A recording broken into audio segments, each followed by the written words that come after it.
Malta reġistrat żieda ta' 3.5% fl-ammont ta' ħaddiema full-time fi frar li għadda meta mqabbel mal-istess perjodu fl-2024.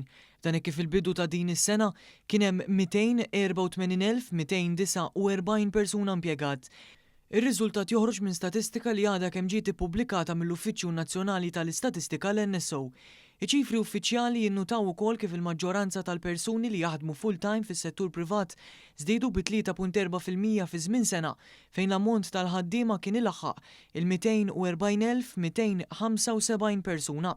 L-NSO sab ukoll li l-att tarġiel b'impjieg full-time tela bi 3% biex laħaq 177,453 filwaqt li l-att ta' nisa kellu żieda akbar b'4.2% biex laħaq għal 116,796 persuna.